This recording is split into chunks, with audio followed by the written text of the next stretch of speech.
आज छत्रपती शिवाजी महाराजांची जयंती। आज पुन्हा चर्चा होते ती म्हणजे अरबी समुद्रात न झालेल्या शिवस्मारकाची।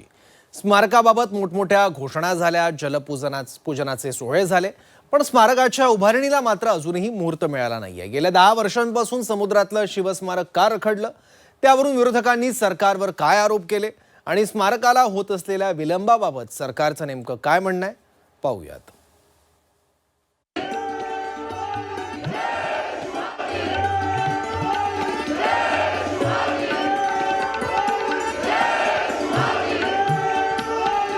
दृश्य आहेत अरबी समुद्रातल्या शिवस्मारकाच्या जलपूजनाची।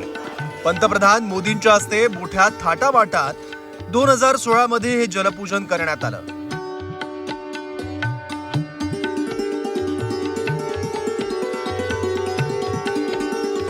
यानंतर 2018 मध्ये या स्मारकाच्या जागेची पाहणी करण्यात आली होती।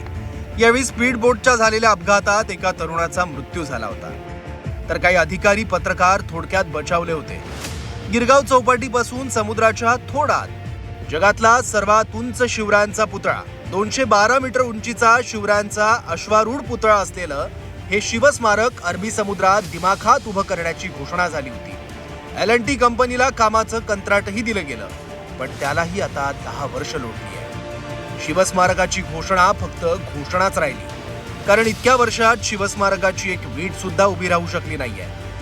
केंद्रीय पर्यावरण मंत्रालयाच्या परवानग्या, जागेची निवड आणि कोर्टवारी यामुळे हे शिवस्मारक रखडल्याचं सांगितलं जात आहे। पण आता यावरून सरकार दरबारीच या स्मारकाबाबत अनास्था दिसत असल्याचं विरोधक म्हणतात। यावरूनच राऊतांनी आणि सुप्रिया सुळेंनी सरकारवर निशाणा साधलाय।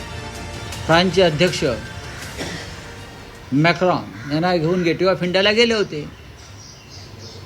गेटवे ऑफ इंडिया त्यांनी दाखवलं, समुद्र दाखवला मॅक्रॉनला।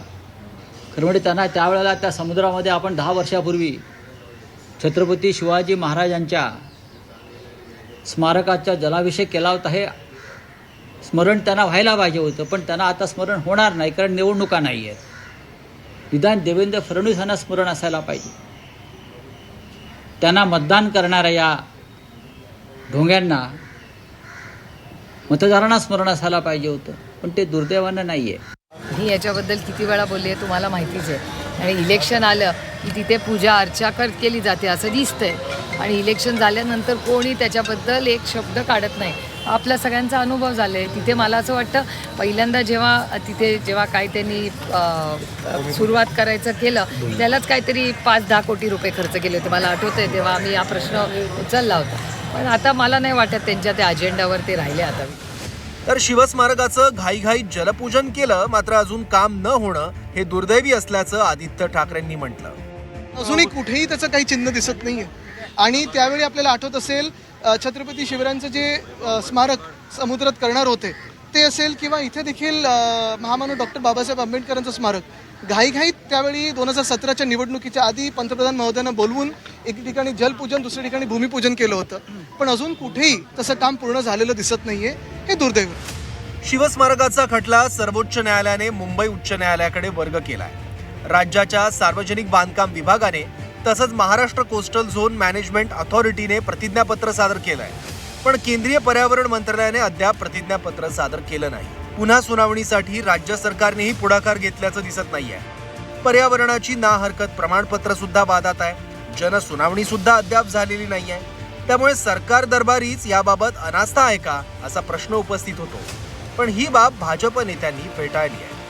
10 वर्ष झाली तरी सुद्धा अद्याप शिवस्मारक उभा राहू शकते। संजय राऊतांना माझा प्रश्न आहे की जे लोक या प्रकरणामध्ये न्यायालयात गेली, या स्मारकाच्या सर्व परवानग्यांच्या बाबतीतली कार्यवाही पूर्ण केल्यानंतर न्यायालयात जाऊन खोडा आणला, ती लोक कोण आहेत? संजय राऊत यांनी सांगावं। त्यांचा हेतू काय, त्यांची मनीषा काय आहे? आणि जी लोक न्यायालयाच्या आड जाऊन खोडा आणू पाहतात त्यांच्याशी संजय राऊत तुमचा काही संबंध आहे का? तुमच्या भेटीगाठी आहेत का? याचा खुलासा त्यांनी करावा।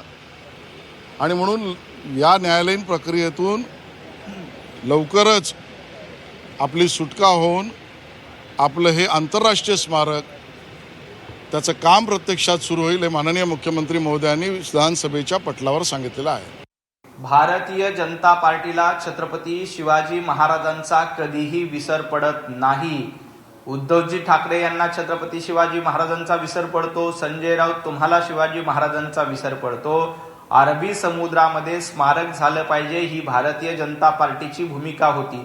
परंतु आपल्या सर्वांना कल्पना आहे की हे प्रकरण कोर्टामध्ये गेलं, कोर्टामध्ये याला स्थगिती मिळाली. त्यामुळं छत्रपती शिवाजी महाराजांचं भव्य स्मारक अरबी समुद्रामध्ये होऊ शकत नाही. काही कथित पर्यावरणवाद्यांनी या शिवस्मारकाला विरोध करण्याचा प्रयत्न केला, कोर्टामध्ये धाव घेतली.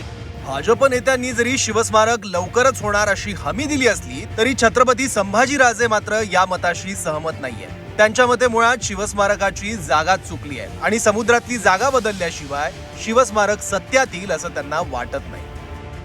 मागच्या वर्षी मी आंदोलन केलं होतं समुद्रात जाऊन, पण मला हे समजत नाही की सरकार तुमचं केंद्रात आहे, सरकार तुमचं राज्यात आहे. तुम्ही सांगता या एन्व्हायरमेंटच्या क्लिअरन्सच्या अडचणी आहेत, मी मान्य करतो, पण त्यात मात करून आपण पुढे जायला पाहिजे. पण मला जी अडचण दिसते ती अडचण म्हणजे जी जागा पहिल्यांदा निवडली होती मरीन ड्राईव्हच्या बरोबर समोर, ती जागा बदलून पुढं आत नेलेली आहे. तर ती जागा इम्प्रॅक्टिकल आहे. तिथं 3,500 कोटीमध्ये तिथं 30-40,000 कोटी झाला असेल. ते कसं उभा करणार पाहिजे, कसे करणार हा मोठे प्रश्न आहेत. म्हणून सरकारने जी ओरिजिनल जागा निवडली होती मरीन ड्राईव्ह समोर ती जर गेली तर मला वाटते अरबी समुद्रातलं सुद्धा शिवाजी महाराजांचं स्मारक उभारू शकेल. शिवस्मारकावरून आरोप प्रत्यारोप सुरू राहतील. अर्थात विरोधक असो किंवा सरकार, शिवजयंतीलाच तेवढा काय तो स्मारकाचा विषय निघतो आणि वर्षभर स्मारकाचा विषय सुद्धा कोणी काढत नाही. अरबी समुद्रात कृत्रिम बेट तयार करून हजारो कोटी खर्च करत हे स्मारक उभं राहणार होतं. तेव्हा हेच पैसे समाजाच्या हितासाठी वापरा अशी भूमिका राज ठाकरेंनी घेतली होती. पण तरी सुद्धा स्मारक उभारण्यावर सरकार ठाम होतं. त्यालाही आता 10 वर्ष लोटली आहेत. त्यामुळे स्मारक फक्त घोषणेसाठी होतं का हा प्रश्न उपस्थित होतो. ब्युरो रिपोर्ट, झी 24 तास, मुंबई.